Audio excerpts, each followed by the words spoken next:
तो जय नित्यानंद। तो अब आगे के ज्ञान में 35वें बिंदु से मैं शुरू कर रहा हूँ। तो बाबा कहते हैं कि मनुष्य को गुरु के शरण में जाने के बाद उनका त्याग नहीं करना चाहिए। कौन से गुरु का वो भी बताया था। आनुवांशिक या ऐसे कुछ था ना, मैं शब्द भूल रहा हूँ। शब्द में मूल गुरु आपके भीतर और जो बाहर से गुरु है उसका एक शब्द बताया था जो सच्चा मार्ग दिखाए। तो गुरु मनुष्य को गुरु के शरण में जाने के बाद उनका त्याग नहीं करना चाहिए। मनुष्य का मन हिलते पानी में गिरते सूर्य के प्रतिबिंब की तरह हिलना नहीं चाहिए। ठीक है ना? तो जो लोग इन बातों को सुन कर के समझ रहे हो, तो फिर इस में लगे रहना, अंतिम सांस तक लगे रहना, तो मुक्त हो जाओगे। नहीं तो फिर इस गुरु को पकड़ा, कभी उस गुरु को पकड़ा, उस गुरु को पकड़ा, फिर सब कुछ रह जाएगा। फिर मूल गुरु से तो आप मिल ही नहीं पाओगे। स्पष्टीकरण में कह रहे हैं, एक बार गुरु के पास जाने के बाद उसमें चट्टान की तरह हमारी श्रद्धा रखनी आवश्यक है और वह सदा रहनी चाहिए। हिलते पानी में जैसे सूर्य का प्रतिबिंब हिलता है, उसी तरह हमारा मन हिलना नहीं चाहिए। हमारे मन में गुरु के प्रति अटूट श्रद्धा होनी चाहिए। 36वें बिंदु में कह रहे हैं कि समुद्र का पानी अनंत है ना?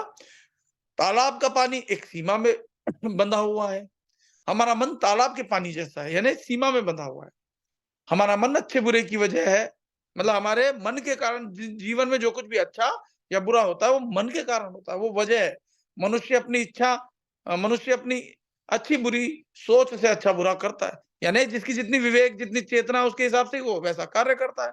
चेतना कम की है तो बुरा कार्य हो जाता है, चेतना उच्च की है तो वो अच्छे कार्य करता है। और एक स्थिति आती है कि वो अच्छे और बुरे दोनों कार्यों से परे हो जाता है, वो होता है आत्म स्थिति। फिर कहते हैं इसकी वजह यह है कि बुद्धि और ज्ञान ऐसी दो दैवी शक्ति मनुष्य को मिली हुई है। कौन कौन सी? एक तो बुद्धि और एक ज्ञान। ठीक है ना? तो विवेक बुद्धि को ही ये दो भागों में खोल दिया। आपकी बुद्धि जो है या तो दुर्बुद्धि होगी या अच्छी बुद्धि होगी। तो जो अच्छी बुद्धि है उसको विवेक कहते हैं। तो ज्ञान इसकी वजह यह है कि बुद्धि और ज्ञान ऐसी दो दैवी शक्ति मनुष्य को मिली हुई है। एक तो ज्ञान हो, पहले हम ज्ञान कैसे होगा? संसार में जो कुछ भी इंफॉर्मेशन मिलती है उसमें से जो ग्रहण करने योग्य तत्व है वो ज्ञान हो गया। और बुद्धि, फिर उसको कैसे इस्तेमाल करना है, बुद्धि हो गई। ठीक है ना? अच्छी सोच वाले मनुष्य को छड़ी से पीटा जाए तो भी उसे कोई नुकसान नहीं होता। योग के बिना कर्म से मुक्ति पाना असंभव है। योग, अब यहाँ योग कौन सा है? वो योग नहीं, हठ योग। योग का मतलब है आपकी चेतना आपकी आत्मा से जुड़ जाए, जुड़ने को योग कहा गया है। स्पष्टीकरण में बता रहे हैं साहब बाबा जी कि मनुष्य को अपना मन तालाब के पानी की तरह अंकुशित नहीं करना चाहिए। समुद्र के पानी की तरह उसे अंकुश रहित अंकुशित नहीं करना चाहिए। समुद्र के पानी की तरह उसे अंकुश रहित न करना चाहिए। जिसने ईश्वर का अनुभव किया है उसे अच्छे बुरे का भेद नहीं होता। यानी स्पष्टीकरण में कह रहे हैं कि अच्छे बुरे से भी जो परे हो जाए, वो बात कह रहे हैं। कुछ भी अच्छा या बुरा सब मनुष्य के मन में सृजित होता है। आपके मन में अच्छा ही शुरू हुई, सोच आई अच्छी, उस सोच से प्रेरित होकर के आप अच्छा करोगे। बुरी सोच आई, उस सोच से प्रेरित होकर के आप बुरे कार्य करोगे।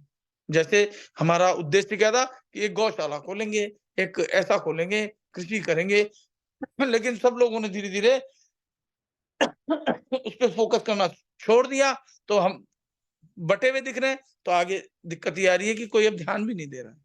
हम एक रहते, बार-बार आते-जाते, तो वहाँ भी फ़र्क पड़ता। तो इसलिए सब कुछ जो है हमारे सोच पर निर्भर करता है, अच्छा और बुरा। अच्छी सोच तो अच्छा कार्य होगा, बुरी सोच तो बुरा कार्य होगा। क्योंकि अच्छी सोच से आप प्रेरित होगे अच्छा कार्य करने के लिए। फिर कहते हैं, अच्छी सोच सत्पुरुष बनाता है और बुरी सोच दुर्जन बनाता है। ईश्वर वही है जो अच्छे या बुरे के प्रति पूर्ण रूप से निष्पक्ष रहते हैं। अब जैसे मान लो कोई शत्रु है, कोई मित्र है, दोनों में निष्पक्ष हैं। शत्रु के प्रति भी कोई मन में अपनी तरफ से जोड़ घटाव नहीं। तो उसमें भी क्या हुआ है, जो बुरे भी हैं, उनके भी भीतर बैठे हुए परमात्मा को देखते हैं कि इसमें भी परमात्मा ही बैठा है। अच्छे हैं, उनके भीतर भी परमात्मा को देखता है। ऊँचा-नीचा तो मनुष्य की जो बाहरी सोच है उसके कारण होता है। तो जब भेद रहित हो जाओगे तो क्या होगा, एक तो ज्ञान आ जाएगा आपको, वास्तविक ज्ञान। तो जो आपका बुरा करने वाला है स्वतः ही आप उससे दूर हो जाओगे, उससे भिड़ोगे नहीं, और जो अच्छे लोग हैं आप उनके संग संग कर लोगे, लेकिन निष्पक्ष रहोगे। यूं नहीं कि ये बुरा है तो उसको कैसे मार दूं, मिटा दूं, हटा दूं, ये ऐसा नहीं होगा। आप उससे दूरी बना लोगे और उसका भी भला ही चाहोगे।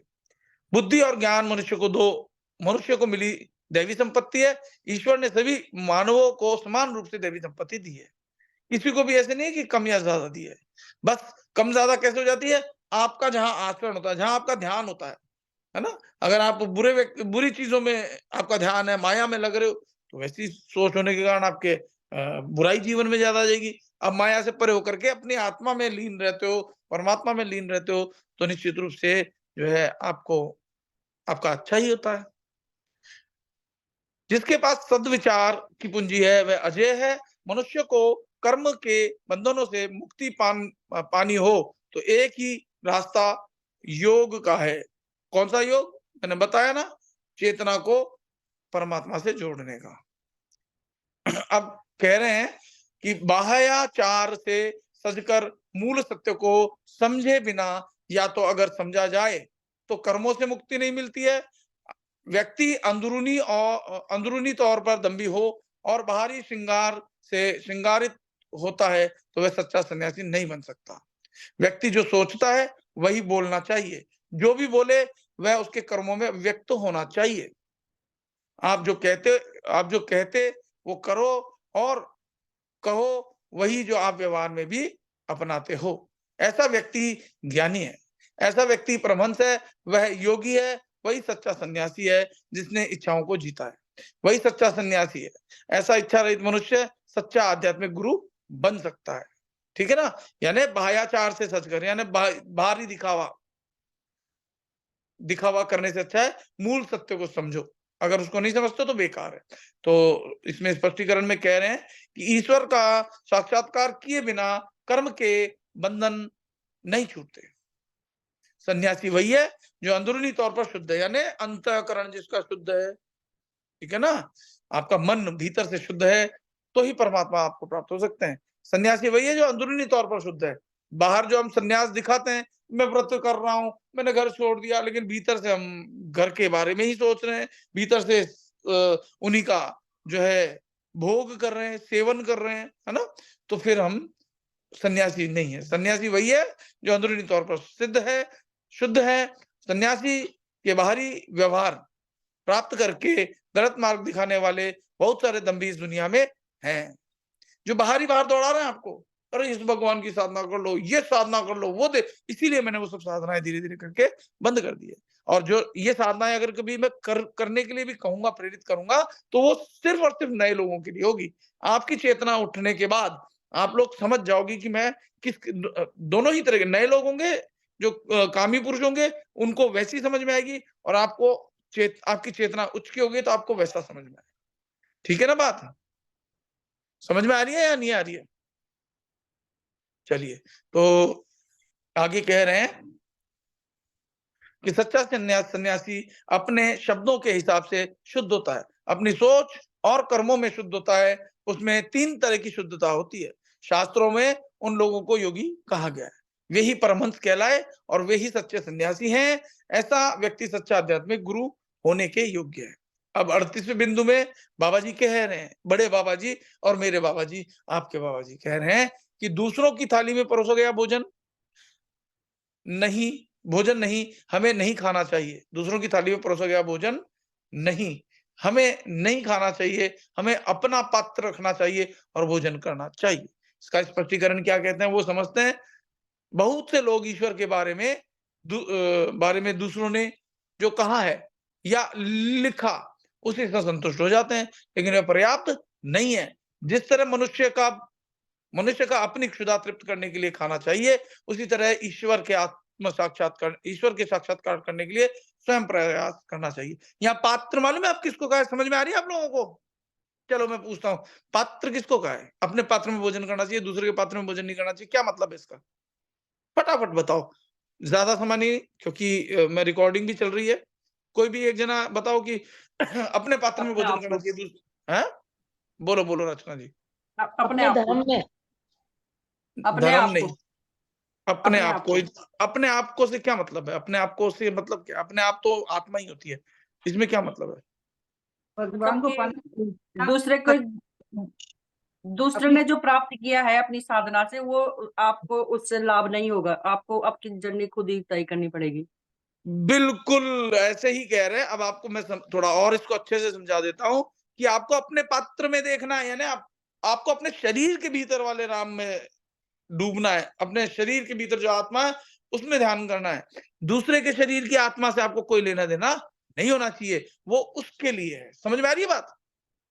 जैसे तुझ में राम, मुझ में राम, सब में राम समाया। तो जगत में तो कोई पराया नहीं है, लेकिन अपने भीतर बैठे राम को आपको किसका ध्यान करना है? अपने वाले राम का। रत्नेश जी को किसका ध्यान करना है? उनके भीतर भी वही राम बैठे जो मेरे भीतर बैठे, लेकिन उनको मेरा ध्यान नहीं करके अपने भीतर, ये जो उनका पात्र है, उनका शरीर है, उसके भीतर जो है उसका ध्यान करना चाहिए। तो ये बात समझ गई होगी। आज के बाद हम ध्यान बाहर नहीं करने के बजाय, बाहर किसी परमात्मा को खोजने के बजाय हमारे भीतर जो बैठा है उसको खोजेंगे। समझ में आई बात? इसका ये मतलब है, इसका ये मतलब है कि दुनिया में जो लिखा है, पढ़ा है, कोई क्या कह रहा है, कोई क्या बता रहा है, सब छोड़ो, अपने भीतर करो। आपका अपना अनुभव होना चाहिए, उसका अनुभव अपना होगा। आपका पात्र अपना है, आपके भगवान आपके अपने हैं। ठीक इसी प्रकार से उनका पात्र अपना है और उसमें जो भोजन रूपी राम है, उनके अपने हैं। समझ में आ रही है बात? तो ये है, दूसरों की थाली में परोसा गया भोजन नहीं, हमें नहीं खाना चाहिए, यानी हमें उसका उपभोग या उपयोग नहीं करना चाहिए। तो इसका मतलब यही है कि अपने भीतर जो है उसी से संतुष्ट होना चाहिए। मनुष्य का अपनी क्षुधा तृप्त करने के लिए खाना खाना चाहिए, उसी तरह ईश्वर के साक्षात्कार के लिए स्वयं के भीतर प्रयास करना है, दूसरे के भीतर नहीं। और ये कैसा है, ये कैसा है? दूसरे के भीतर करोगे तो क्या है? कोई चोर दिखेगा, कोई डाकू दिखेगा। और अपने भीतर प्रयास करोगे तो जो चोरी वाली प्रवृत्ति है या डकैती वाली प्रवृत्ति है, वो आपको दिखाई देगी भीतर, और आप सर्वथा उसका त्याग कर सकोगे। ठीक है? आगे भगवान बाबा जी कह रहे हैं कि ईश्वर ने सब लोगों को शक्ति दी है, किसी को ज्यादा और किसी को कम दिया है। ऐसा नहीं है, ऐसा नहीं है, सबको बराबर दिया है। पर कम और ज्यादा क्यों महसूस होती है? कर्मों के कारण। अच्छे कर्म किए तो शक्ति बढ़ती है, बुरे कर्म किए तो शक्ति घटनी शुरू हो जाती है। उसने सबको बराबर दिए, तो उसने सबको अगर 10 रुपए के नोट दिया है किसी व्यक्ति ने अपने बेटे को, तो 4 बेटे हैं तो चारों को 10 ही दिए हैं। अब कोई उस 10 रुपए से 100 रुपए कर लेता है, और कोई उसी 10 रुपए से 0 पे आ जाता है, और कोई उससे भी ज्यादा नीचे चला जाए तो वो माइनस में भी चला जाता है, -10 -100।